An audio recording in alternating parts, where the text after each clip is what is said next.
It's another edition of Time About the Movies, and today we're heading into Memorial Day weekend 1994, May 27th, with three movies in particular, two big movies and then one not so big film, but it has a notable name behind it, and actually several notable names behind it. But let's begin as we usually do by talking about the biggest new release of the weekend, and that was, without a doubt, the live-action film adaptation of The Flintstones, produced by Steven Spielberg.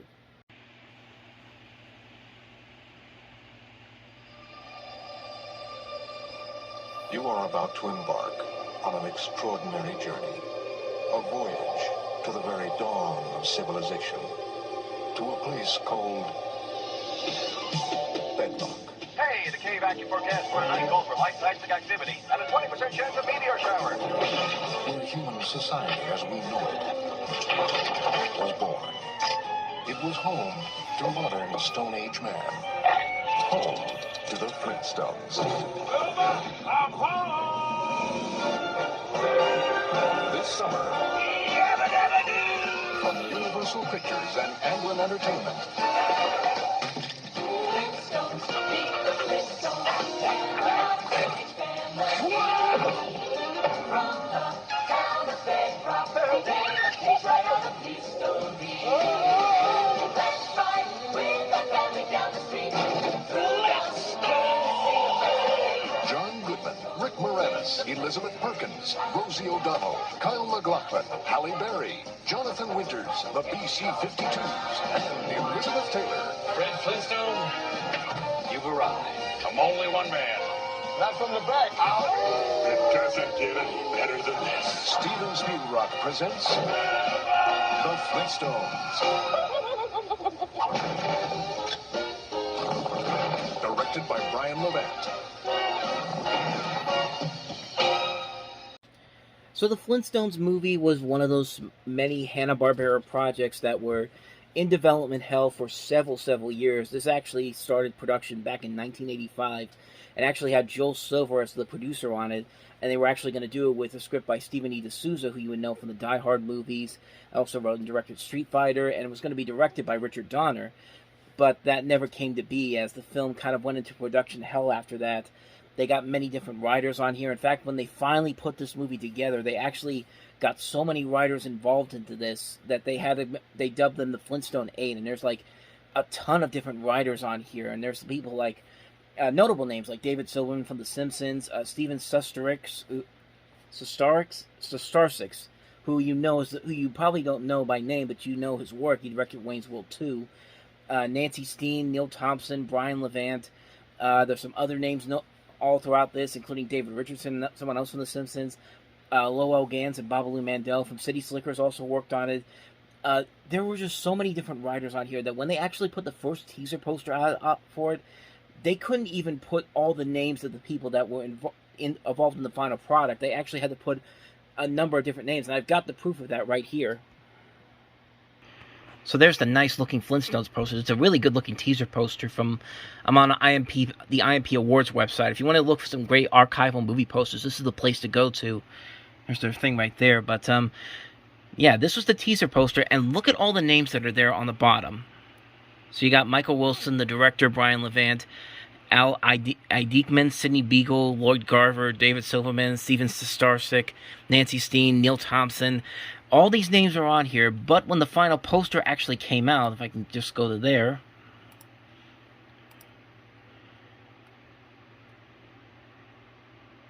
yeah, they cut it down to just 4 different writers. Actually, 3 different writers. What am I saying? Tom Parker, Jim Junwin, and Stephen E. D'Souza. So yeah, all those people that worked on that the script for this didn't even get credited on here. It was mostly the 3 people here who got named for the writing of the script for this movie. But on top of that, there was also different casting all throughout the years. John Candy, Jim Belushi, Dan Aykroyd, Bill Murray, Chevy Chase were all considered for Fred Flintstone at some point. They basically were described as too skinny, and a fat suit would be deemed too inappropriate for this, so they ended up getting John Goodman, who had worked with Spielberg before on the film Always, which wasn't really his best movie, but, I mean, he was okay in it, but, yeah, there was a lot of interesting casting choices they had here. Like Wilma was going to be either Gina Davis, Faith Ford, Catherine O'Hara, of course the mom from Home Alone, Danny DeVito was originally the first choice for Barney, but I don't know. I mean, Danny DeVito, he's a great actor, but he couldn't fit that role. Neither could he fit the role of Fred Flintstone, which he was also involved in. But I mean, after all these years, I mean, he would still make a great Spacely if they ever make the live-action Jetsons movie, which I don't know if they'll ever do. But eventually, Rick Moranis got the part, and then Janine Turner from Northern Exposure and Cliffhanger was going to be Betty Rubble, but then Rosie O'Donnell won it over. And there was a lot of controversy about that, mostly because they thought Rosie O'Donnell, Betty Rubble, I think a lot of people thought they were trying to make Betty Rubble look unattractive, but I don't know. I mean, I thought she played the part pretty well, and I think she and Elizabeth Perkins actually fit those roles a little bit better than a lot of people I think would have given them credit for, and especially considering who they were gonna get to. Tracy Ullman, Daphne Zuniga were also considered, but they turned it down. Halle Berry plays Miss Stone in this, and yes, they were trying to get Sharon Stone to do this, and she was actually going to do it, but she had to turn it down because of scheduling conflicts. And just interesting casting all around for this particular movie, and the movie actually did really well. It was one of the big hits of the summer. Got panned by critics because I think a lot of them thought it was a little too, like, they thought it was wasting the source material and production design on a mediocre script, but I don't know about that. I mean, I remember watching this movie a lot as a kid, and yeah, I'm not going to say it's a classic movie by any means, but you know what? I think they did a lot more right in this movie than they did wrong. I think this is a movie that's really mostly works because it does pay a lot of homage to the TV series, and it does pay a lot of homage to the lore of this series and the world and all that. Plus, I think it does go back a little bit to what the Flintstones was originally supposed to be. I mean, most people look at now as the Flintstones as kind of a kid show, but it actually started off as an more adult animated series. I mean, I don't even need to show you the clips of them promoting cigarettes at the end of the show, Winston cigarettes and all that type of stuff. And I think that's what they were trying to do here. I don't think it works all the way through, but to say it's one of the worst movies of the year, to say it's one of the worst TV adaptations ever made, I mean, I don't think it is. Yeah, the story could have been a whole lot better. I think a lot of people can agree that the story there's just too much there. You got embezzlement, you got mother-in-law problems, office politics, extramarital affairs, stuff like that, which, again, if they were trying to go back to what the original tone of the Flintstones was back then before they eventually brought Pebbles and Bam Bam into it and made it more like a kid's show, then maybe there'd be a point to it, but I think it was just because there was just so many people involved with the script that there was no real way that this movie was really going to be an all-around instant classic. But, I mean, for the kids that grew up when the movie came out, myself included, I really enjoyed this movie for what it was. I think they did more right with this than they did wrong. Plus, when you consider that the Flintstones and Viva Rock Vegas came out 6 years later and was seen as a far less superior film, I think they did the best job that they could. Could they have done a whole lot better?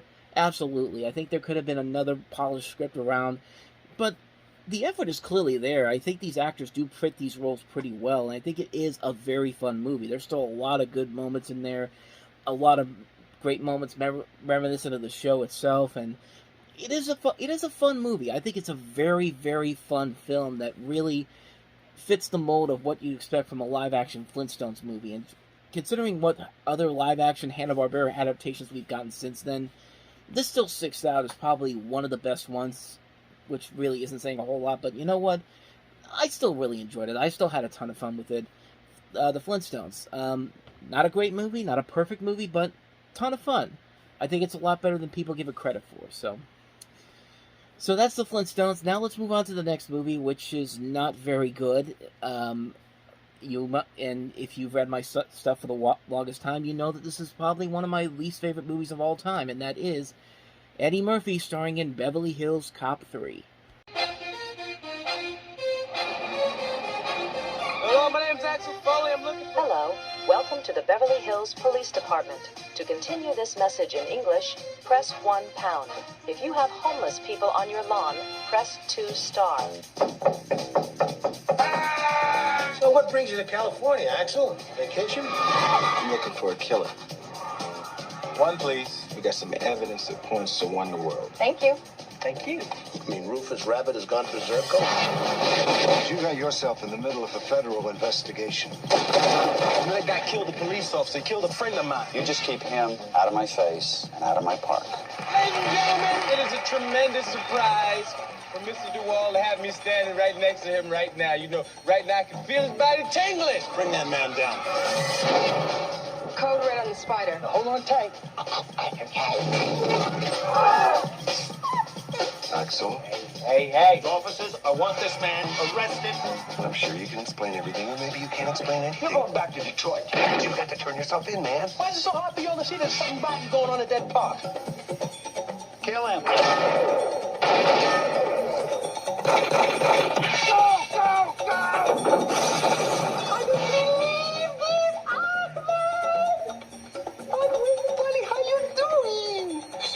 Right? I'm like dazzled by your new look. Look at your skin and your hair. And then finally you have black hash poopies, which are totally retro, which I love. You put a really good package together. Now that right there is the trailer that you probably are most familiar with when you think of Beverly Hills Cop 3, but a lot of people forget that there was a teaser trailer that came out before this one did, which I think is a lot better. It's hard to find on YouTube. I was able to find it. Check it out and you'll see what I mean.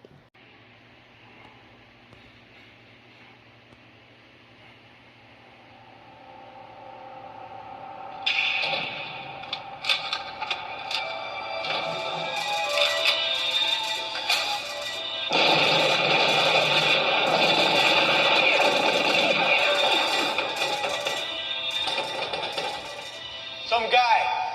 What should I do? Kill him. Oh, how you doing? Is this the illegal chop shop? Hello, my name's Axel Foley. I'm looking for... Hello, welcome to the Beverly Hills Police Department. To continue this message in English, press 1 pound. For Spanish, press 2 star. For Farsi, press 3 pound. You know, you should have your tailor cut the jacket a little wider than the chest. That way your gun won't bulge in the back.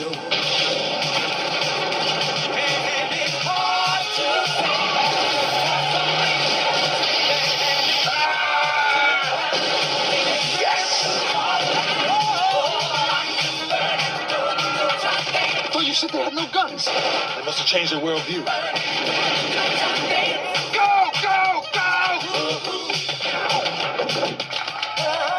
I don't believe this, Ahmed!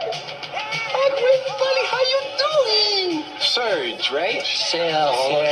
And look at your head. Yeah. I love it short. Yes, sir. Turn around. Would you Turn around. I love it. Yeah. Everything, the whole look, except the shoes. I mean, doesn't that seem like a much better trailer than the one that we got afterwards? I mean, it's interesting that you see different line readings of various scenes, even though the scenes in each trailer are very similar to one another. It's like the movie couldn't decide which one it wants to go with, when they eventually put the thing together at the end, they just went with whatever new material they came up with, or old material. We don't really know, but as I talked about before, this is well up there as one of the worst movies I've ever seen. I mean, when I did my top 30 least favorite movies of all time, this was like at the start of it, like around 29, I believe. But this series really took a downfall after the first movie. Like, the second movie wasn't great, but it's certainly way better than anything that's in this movie. I mean, just the potential they had here. You got Eddie Murphy working with John Landis again after he did Trading Places and Coming to America. Some decent, funny moments. You bring back a lot of the old characters. You got Alan Young in here showing up as the central character, Scrooge McDuck. I mean, how could you possibly go wrong? And then the film comes out, you get a lot of unfunny jokes, action scenes that are so poorly done, a lot of continuity errors, and one of the stupidest endings ever. Like, turning Axel Foley into a cartoon fox. Like, it just doesn't make a whole lot of sense. I don't know why they had to bring in kind of a...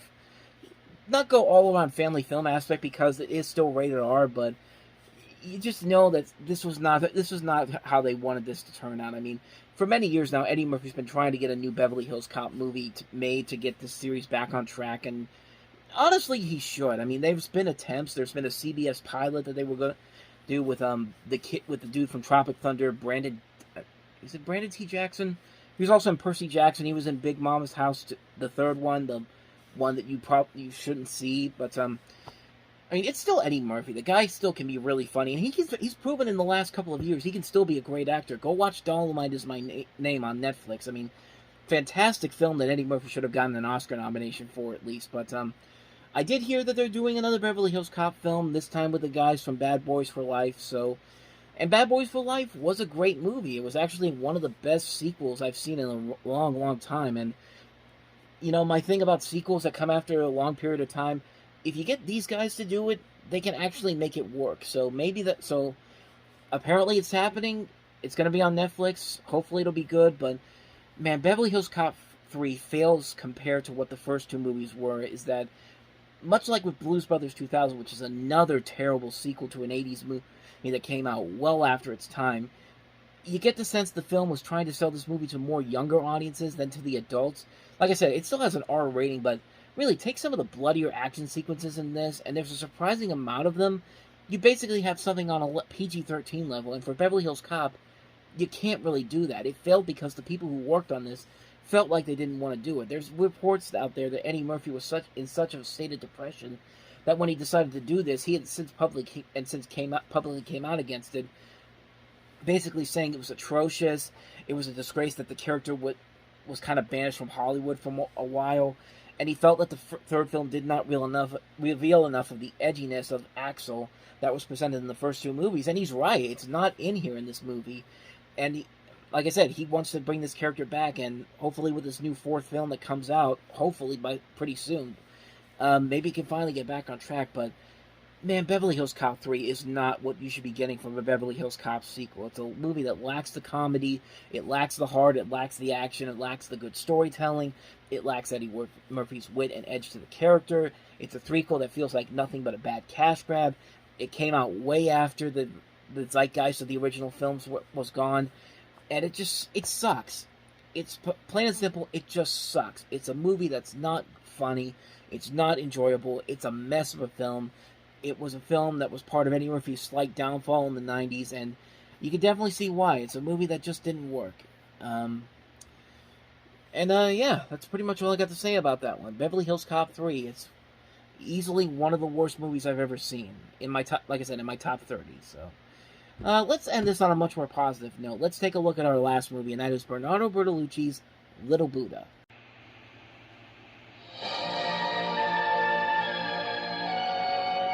An ancient legend.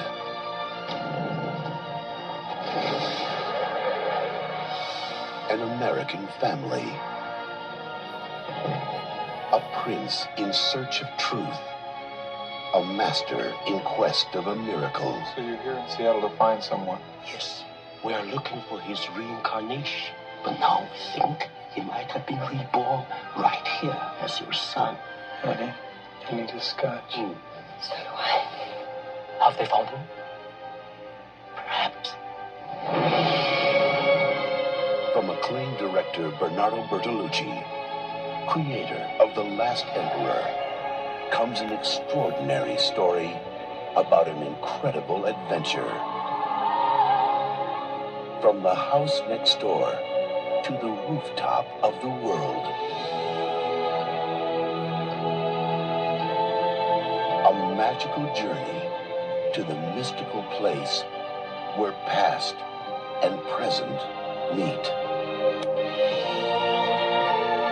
Keanu Reeves, Bridget Fonda, and Chris Isaac in Bernardo Bertolucci's Little Buddha. I'm so happy to have found you at last. Well, it certainly doesn't have that same spark that made The Last Emperor such a great film. Bernardo Bertolucci actually makes a pretty good movie here. I think it's a movie that it definitely is much higher in comparison to the last movie he did, which was The Sheltering Sky, which was a huge misfire on a number of levels. But this movie's pretty good. I like seeing these performances by Bridget Fonda, Keanu Reeves, Chris Isaac, showing off that they can their range of acting in this. I think they do a pretty good job with the material given to them. It's a very interesting story. You're following these three kids who might be the reincarnation of this Buddhist monk's teacher, and they go to the places in Nepal, and they go through some of these beautiful looking shots that, again, don't have that same kind of epic feel that The Last Emperor did, because The Last Emperor had these amazing epic shots that just stick with you after all these years. This movie doesn't have quite as many of those epic shots, but it is still nicely shot. It's a beautifully made film. Some great acting, some good writing overall. It's a pretty decent film. It's one that I don't think a lot of people really talk about, but it is a very solid film. It's a film that has some nice messages. It has some really good acting all around. It's an underrated film. It's definitely one I would say definitely check it out if you can. Bernardo Bertolucci's Little Buddha. I'd highly recommend it. And so on that note, we wrap up another edition of Time About the Movies. We'll jump into June on the next episode with 6 movies, including Danny DeVito in Renaissance Man, Woody Harrelson and Keith Sutherland in The Cowboy Way, the documentary sequel The Endless Summer 2, The Princess and the Goblin, Fear of a Black Hat, and The Slingshot. So, 6 movies to look at next time around, and we'll look at those on the next episode. But until then, thank you very much for watching, and as always, if you want to see more videos like this, please hit the playlist on the next page, check out the previous episode, and I will see you guys tomorrow for another episode. So thank you for watching, I'll see you next time, and until then, as always, take care.